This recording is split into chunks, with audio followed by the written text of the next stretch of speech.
East India company के रूप में भारत में कदम रखने के बाद ब्रिटेन ने आज के पाकिस्तान, अफगानिस्तान, बांग्लादेश जितने बड़े भूभाग को लगभग 200 वर्षों तक अपने अधिकार में रखा। अपने अधिकार को कायम रखने के लिए षड्यंत्र, अत्याचार, साम दाम दंड भेद सभी का इस्तेमाल किया। राजनीति, कानून व्यवस्था और सभ्यता के हर एक कोने में उनके कुछ अवशेष अब भी जिंदा बचे हैं।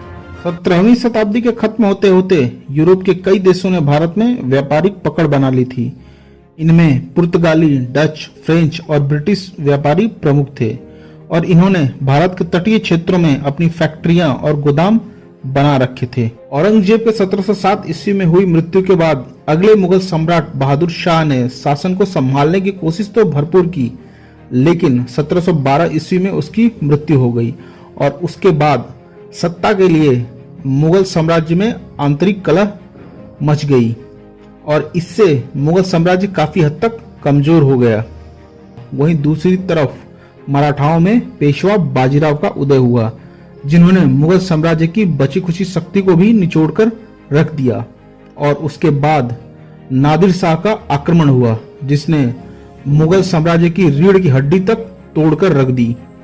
बाजीराव के बाद भी मराठाओं का विस्तार जारी रहा और मराठे कटक से अटक तक को अपने कब्जे में रखने में सफल रहे। मुगल साम्राज्य सिमटकर अब बस दिल्ली, अवध और बंगाल तक ही सीमित रह गया था। इसमें बंगाल सबसे बड़ा प्रांत था। आज के बिहार, उड़ीसा और बांग्लादेश के कुछ हिस्से उस वक्त बंगाल में आते थे। इन्होंने अपने आप को स्वतंत्र कर लिया। ये भले अपने आप को मुगल साम्राज्य के अधीन कहते हों, मुगल साम्राज्य के सिक्के इनके राज्य में चलते हों, पर ये स्वतंत्र रूप से अपने राज्य को चला रहे थे। बंगाल के सूबेदार के रूप में मुर्शिद कुली खान ने मुर्शिदाबाद को अपनी राजधानी बनाया और बंगाल को एक स्वतंत्र राज्य की तरह चलाना शुरू किया। और इसके बाद जो शासक आए उसमें अलवर्दी खान एक प्रमुख शासक था। अलवर्दी खान एक सफल शासक था। उसने अपने सैन्य नायक मीर जाफर के साथ मिलकर मराठाओं से लड़ने की कोशिश की और कई मोर्चों पर उनसे टक्कर भी ली, लेकिन 1751 ईस्वी में मराठाओं ने कटक से आगे बढ़ते हुए लगभग आज के संपूर्ण उड़ीसा को अपने साम्राज्य में मिला लिया। इन सबसे राजकोष की आय पर असर पड़ने लगा। राजकोष की आय को बढ़ाने के लिए व्यापारियों से होने वाले करों को बारीकी से लेखा जोखा जाने लगा और इन सब में ब्रिटेन की ईस्ट इंडिया कंपनी के अधिकारी काफी क्रोधित हो गए। दरअसल 1717 ईस्वी में मुगल बादशाह फारूक सियार से ब्रिटेन की ईस्ट इंडिया कंपनी ने एक मुगल फरमान हासिल कर लिया था, जिसके तहत उन्हें मात्र 3000 रुपए सीधे मुगल राजकोष में देकर पूरे मुगल क्षेत्र में व्यापार करने की अनुमति मिल गई। लेकिन ये अनुमति सिर्फ कंपनी के व्यापार पर थी, न कि कंपनी के कार्य करने वाले अधिकारियों के खुद के व्यापार करने पर। कंपनी के अधिकारी इसका दुरुपयोग करने लगे। इससे उन्हें कर नहीं देना पड़ता था और इससे भ्रष्टाचार बड़े पैमाने पर फैल रहा था, जिसे बंगाल की शासन व्यवस्था ने देखा और उन पर कड़ाई शुरू की। अलवर्दी खान यूरोप की इन व्यापारिक शक्तियों से भलीभांति परिचित था और इसीलिए वो ये बात हमेशा कहता था कि ये जो व्यापारी हैं, जो यूरोप से आए हैं, वो एक मधुमक्खी के छत्ते की तरह हैं। इन्हें छुआ भी नहीं जा सकता और इन्हें छेड़ा भी नहीं जा सकता है। ये खतरनाक हो सकते हैं। अलवर्दी खान ने फिर भी ईस्ट इंडिया कंपनी के साथ साथ बाकी सभी यूरोपीय व्यापारी शक्तियों को काबू में रखा, उन्हें बढ़ने नहीं दिया और भ्रष्टाचार भी बड़े पैमाने पर फैल नहीं पाया। हालांकि ईस्ट इंडिया कंपनी के कर्मचारी इससे थोड़े नाराज तो जरूर थे, लेकिन वो अलवर्दी खान जैसे मजबूत शासक से सीधे लड़ नहीं सकते थे। 1756 ईस्वी में अलवर्दी खान की मृत्यु हो गई। अलवर्दी खान का कोई बेटा नहीं था, बल्कि 3 बेटियां थी जो ढाका, पटना और पूर्णिया में विवाहित थी।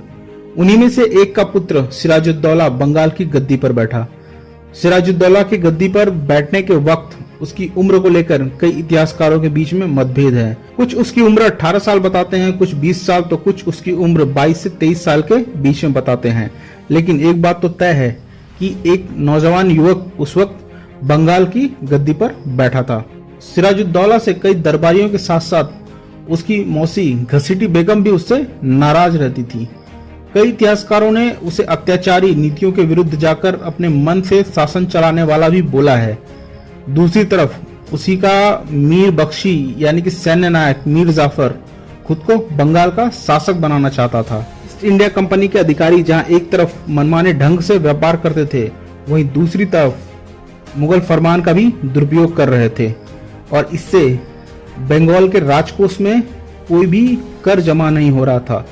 सिराजुद्दौला इन सब से पहले ही नाराज था। तभी ईस्ट इंडिया कंपनी और फ्रेंच इंडिया कंपनी ने अपने अपने व्यापारिक केंद्रों के पास किलेबंदी करनी शुरू कर दी और इससे सिराजुद्दौला काफी नाराज हो गया। सिराजुद्दौला ने दोनों ही कंपनियों को चेतावनी देते हुए संदेश भेजा कि कार्य को तुरंत रोक दिया जाए। फ्रेंच तो मान गए, मगर ईस्ट इंडिया कंपनी वालों ने फोर्ट विलियम को मजबूत बनाना जारी रखा। उन्होंने उसके आसपास मराठा डिच खोदना आरंभ कर दिया।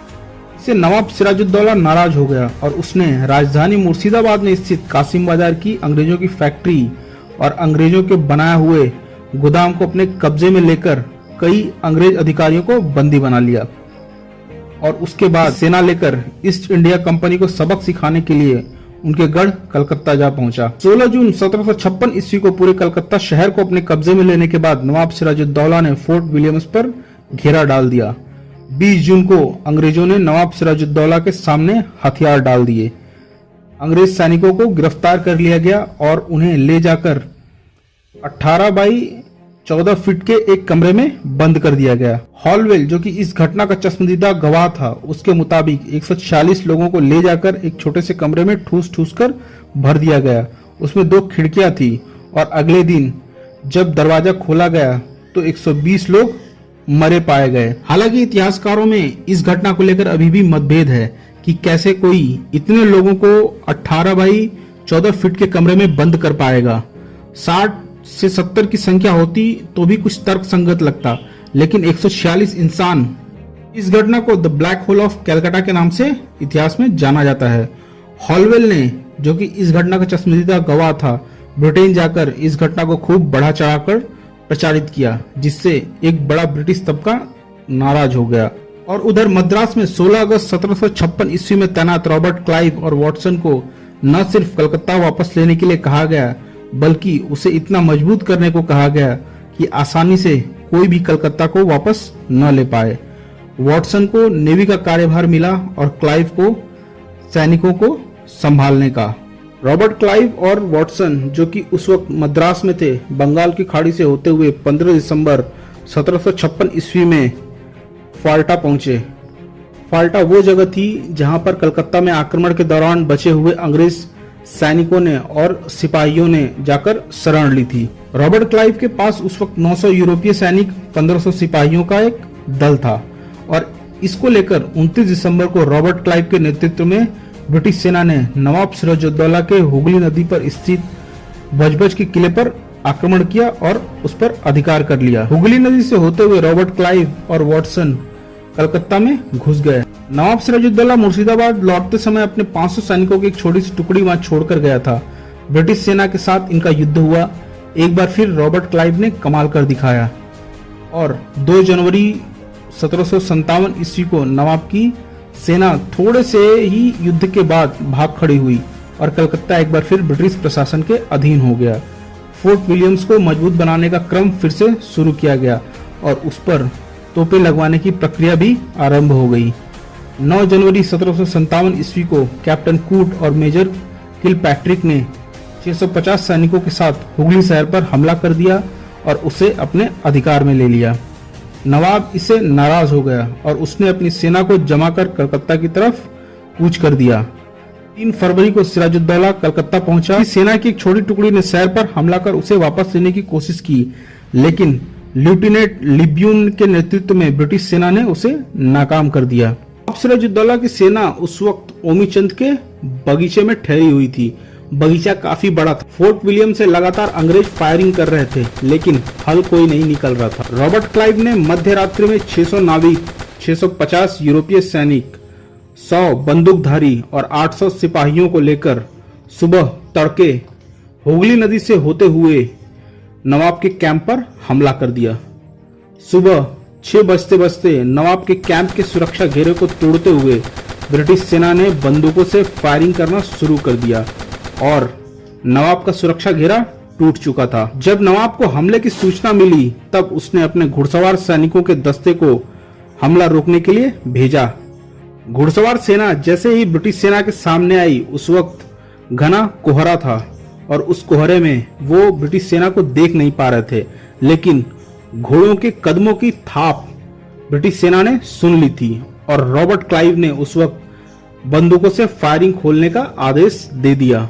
और जब बंदूकों से फायरिंग होना शुरू हुआ तो उससे बड़ी मात्रा में घोड़े और बड़ी मात्रा में घुड़सवार सैनिक मारे गए। इसके अलावा नवाब, जो कि बड़ी मात्रा में हाथियों को लेकर भी युद्ध के लिए निकला था, वो हाथी इस फायरिंग की आवाज से बिदक गए और अपने ही खेमे की तरफ दौड़ने लगे और इससे बड़ी मात्रा में नुकसान हुआ। सुबह 9 बजते बजते कोहरा छट गया और फोर्ट विलियम से तोपों की फायरिंग खुल गई और उस फायरिंग का फायदा उठाकर जो ब्रिटिश सैनिक पीछे की तरफ से नवाब की सेना को तोड़ते हुए भीतर घुसे थे, वो फोर्ट विलियम में वापस घुस गए। नवाब की सेना को बड़ी मात्रा में नुकसान पहुंचा था। उसके 600 सैनिक, 4 हाथी, 500 घोड़े, कुछ ऊंट और बड़ी मात्रा में सामान ढोने वाले बैल मारे गए थे। इस हमले से सिराजुद्दौला डर गया और उसके बाद नवाब और ईस्ट इंडिया कंपनी के बीच में अलीनगर की संधि हुई, जिसके तहत अंग्रेजों को फोर्ट विलियम की सुरक्षा बढ़ाने और कंपनीज की फैक्ट्री को फिर से बसाने का अधिकार मिल गया और नवाब अपनी सेना लेकर मुर्शिदाबाद वापस चला गया। उधर वैश्विक परिप्रेक्ष्य में यूरोप में 7 इयर्स वॉर चल रही थी और क्लाइव बंगाल नवाब और फ्रेंच कंपनी के रिश्तों से चिंतित था। उसने हमेशा के लिए फ्रांसीसियों को बंगाल से ठिकाने लगाने का निश्चय कर लिया। 23 मार्च 1757 ईस्वी को उनके गढ़ चंद्रनगर पर उसने हमला कर दिया और 24 मार्च को उन्हें हराकर बंगाल से हमेशा के लिए खदेड़ दिया। नवाब सिराजुद्दौला की मुश्किलें अभी कम नहीं हुई थी। उसके दरबार में उसे गद्दी से उतारकर मीर जाफर को गद्दी पर बैठाने की साजिश चल रही थी। इसकी खबर क्लाइव को लगी और इसी का फायदा उठाकर रॉबर्ट क्लाइव ने साजिश करने वाले जगत सेठ, ओमीचंद, दुर्लभ राय और मीर जाफर से हाथ मिलाने का निश्चय किया। जगत सेठ ने तो उस वक्त ब्रिटिश सेना को लगभग 4 अरब रुपए की सहायता दी ताकि ब्रिटिश सेना के खर्चे को उठाकर रॉबर्ट क्लाइव ब्रिटिश सेना को और मजबूत बना सके। ओमीचंद, मीर जाफर, दुर्लभ राय और जगत सेठ ने 4 जून 1757 को रॉबर्ट क्लाइव के साथ इस संबंध में एक संधि पत्र पर हस्ताक्षर भी किए। 12 जून 1757 को क्लाइव मेजर किलपैट्रिक से मिला। 613 यूरोपीय सैनिक, 171 तोपची और बंदूकची, 2100 सिपाही और 150 नाविक लेकर रॉबर्ट क्लाइव मुर्शिदाबाद की तरफ निकल पड़ा। 14 जून को क्लाइव ने बंगाल नवाब सिराजुद्दौला के साथ युद्ध की घोषणा कर दी। नवाब सिराजुद्दौला मीर जाफर के धोखे से आशंकित था और इसीलिए उसने 12 जून को मीर जाफर के पास संदेश भेजा, जिसमें मीर जाफर ने युद्ध में उसका साथ देने का वादा किया। नवाब हालांकि मीर जाफर का यकीन तो अब भी नहीं कर पाया था, लेकिन उसे जैसे तैसे युद्ध तो करना ही था, तो उसने अपनी सेना को जैसे तैसे जमा किया और युद्ध के लिए निकलने ही वाला था। उसके कई सैनिकों ने बकाया वेतन की मांग को रखते हुए जाने से मना कर दिया।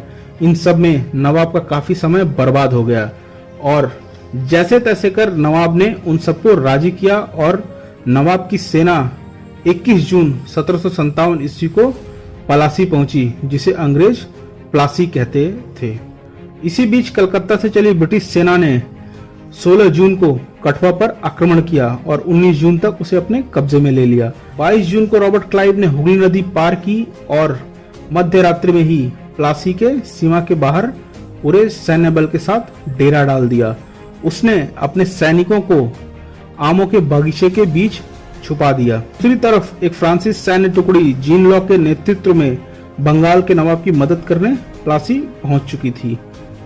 नवाब की 50,000 की सेना, जिसमें 30,000 की पैदल सेना शामिल थी, जिसके पास बंदूकें, भाला, तलवारें थी, 20,000 की घुड़सवार सेना थी जो कि बंदूकों और भालों के साथ में थी।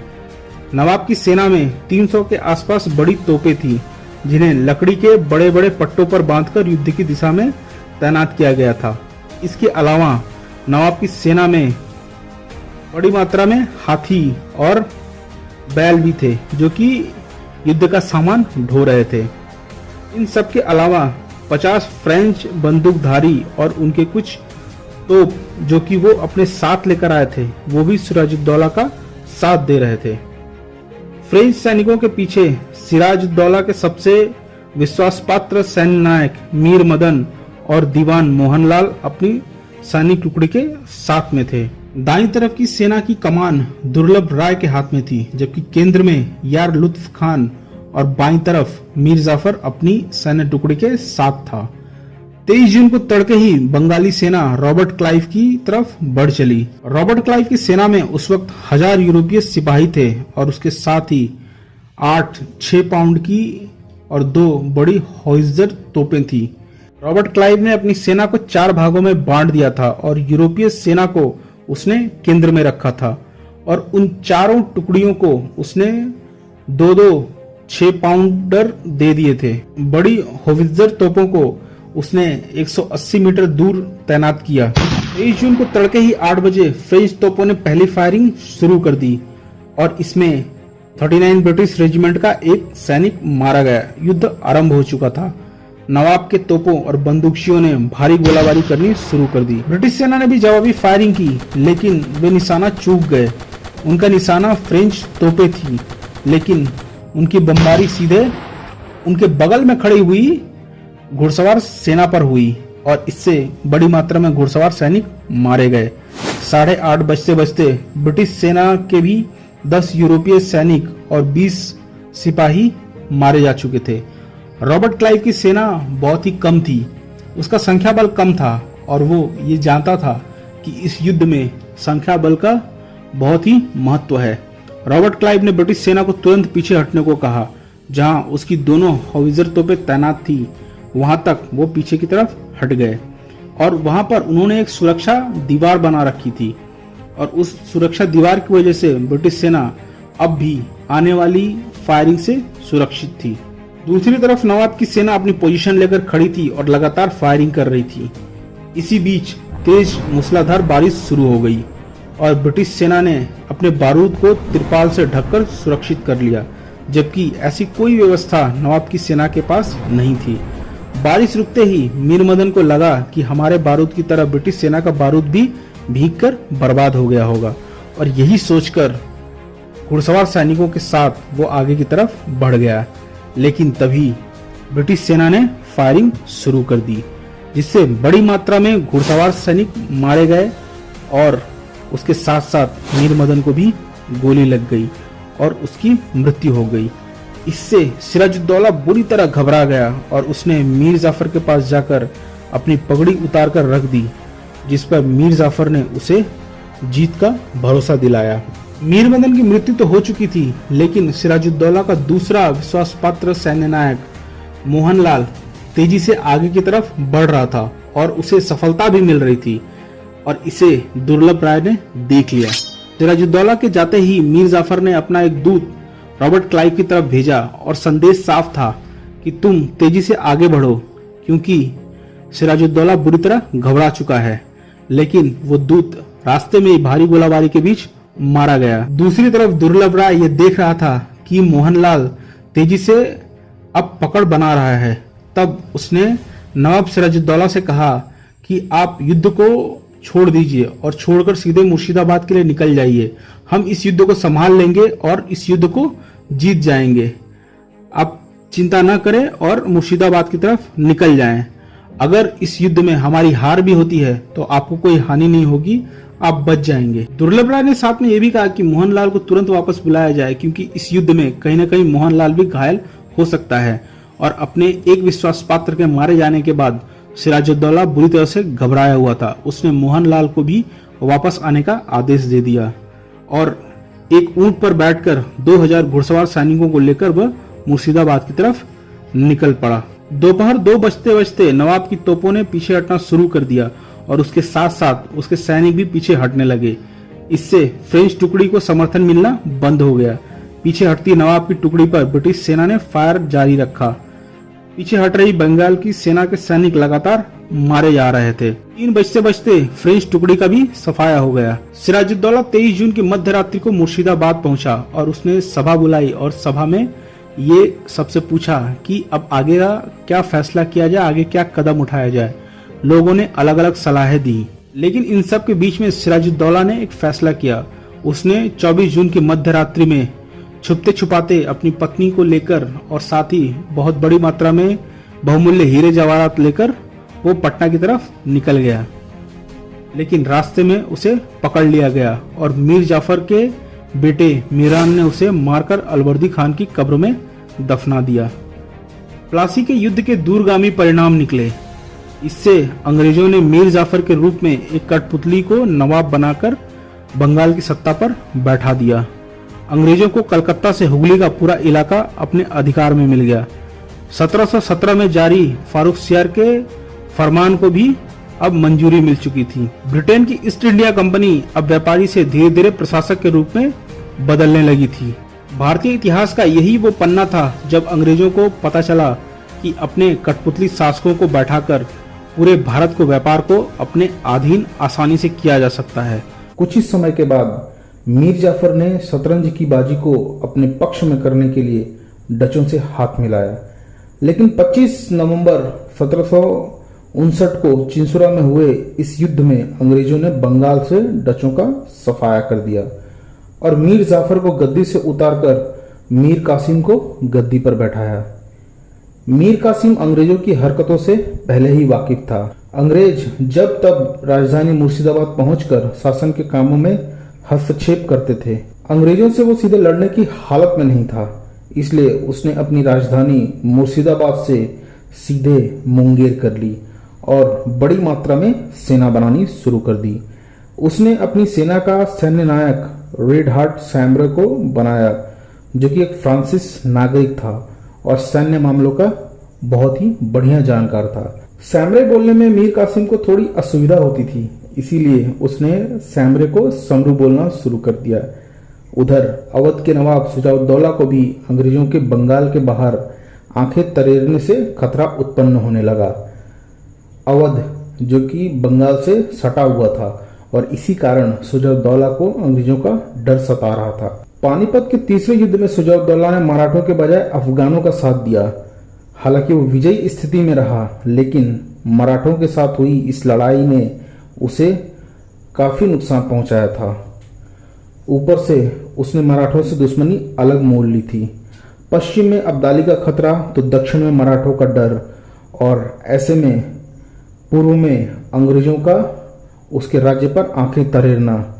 वो अंग्रेजों पर अपनी बची खुची शक्ति बर्बाद नहीं करना चाहता था और सीधे उनसे लड़ना भी नहीं चाहता था। प्लासी के युद्ध में सिराजुद्दौला की हार से मुगलों के खेमे में चिंता की बानगी थी, लेकिन उस वक्त मुगल खुद शक्तिहीन थे, तो वो कर ही क्या सकते थे। लेकिन इन सब में मुगल गद्दी का उत्तराधिकारी अली गौहर अंग्रेजों से बंगाल प्रकरण की वजह से काफी नाराज चल रहा था, तो उसने पटना में अंग्रेजों के गढ़ पर चढ़ाई कर दी।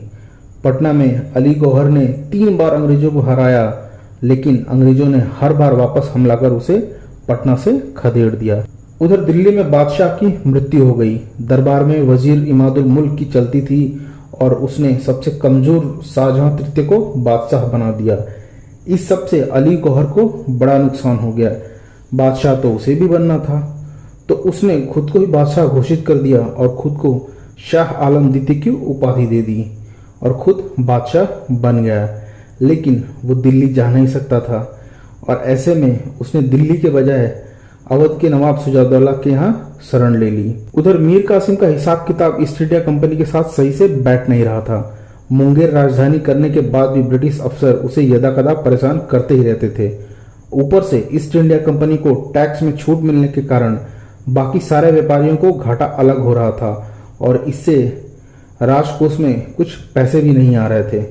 परेशान होकर मीर कासिम ने सबसे पहले 1763 में 2 साल के लिए सभी व्यापारियों के लिए टैक्स फ्री कर दिया। इससे ईस्ट इंडिया कंपनी को तगड़ा झटका लगा और उन्हें आर्थिक नुकसान होने लगा। उन्होंने मीर कासिम को सबक सिखाने के लिए एक सेना पटना भेजी। पटना के पास 7 जुलाई 1763 को मांझी में मीर कासिम और ब्रिटिश सेना भिड़ी और मीर कासिम ने ब्रिटिश सेना को बुरी तरह से हराया। ईस्ट इंडिया कंपनी के पटना वाले गढ़ पर कब्जा कर लिया और कई अंग्रेज अफसरों को भी बंदी बना लिया। कुछ तो निकलकर भाग गए, लेकिन कई बंदी बना लिए गए। इस युद्ध में ब्रिटिश टुकड़ी का नेतृत्व करने वाला एलिस बुरी तरह से घायल हुआ और हाजीपुर में उसने दम तोड़ दिया। ईस्ट इंडिया कंपनी के लिए ये एक बड़े झटके की तरह था। ईस्ट इंडिया कंपनी ने जवाबी कार्रवाई करते हुए मुर्शिदाबाद की तरफ कदम बढ़ा दिए। उन्हें रोकने के लिए मीर कासिम ने 25,000 की फौज बीरभूम के फौजदार ताकी खान के नेतृत्व में भेजी। कठवा के पास 19 जुलाई 1763 को दोनों सेनाएं भिड़ी। मीर कासिम की सेना बड़ी थी, लेकिन उनमें आपसी एकता के साथ साथ प्रशिक्षण की भारी कमी थी। ईस्ट इंडिया कंपनी की तरफ से ये युद्ध मेजर थॉमस एडम्स ने लड़ा। ईस्ट इंडिया कंपनी ने पहले मीर कासिम की सेना को ठिकाने लगाया और उसके बाद उसके नवाब के पद को।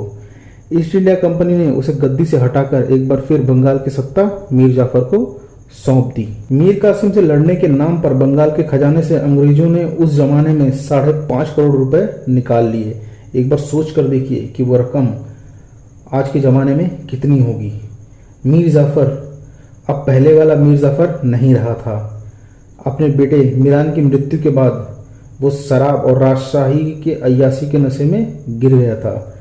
Mir Jafar east India company के लिए वो चाबी था जिससे पूरे बंगाल को अपने पास रखा जा सकता था। उधर कठवा की हार से मीर कासिम को गहरा झटका लगा था। ऐतिहासिक दृष्टिकोण से देखा जाए तो कठवा की लड़ाई वो लड़ाई थी जो अगर मीर कासिम जीत जाता तो शायद 1757 में प्लासी में हुई लड़ाई के अंजाम को बदला जा सकता था। 4 सितंबर 1763 को मीर कासिम और ईस्ट इंडिया कंपनी की सेनाएं आज के उत्तरी झारखंड के पास उधानुल्ला के किले के पास फिर एक बार टकराई। किला ऊंचाई पर था और किले में होने के कारण मीर कासिम को इसका फायदा मिल रहा था। वो अंग्रेजों पर बीस साबित हो रहा था, लेकिन कहते हैं ना कि अगर किस्मत खराब हो तो ऊंट पर चढ़े इंसान को भी कुत्ता काट लेता है। बस कुछ ऐसा ही मीर कासिम के साथ हुआ। उसका एक जासूस अंग्रेजों द्वारा पकड़ लिया गया और उसने किले में घुसने का आसान रास्ता अंग्रेजों को बता दिया। अंग्रेज पूरे दलबल के साथ किले में घुस गए और जोरदार लड़ाई के साथ मीर कासिम को पराजित कर दिया।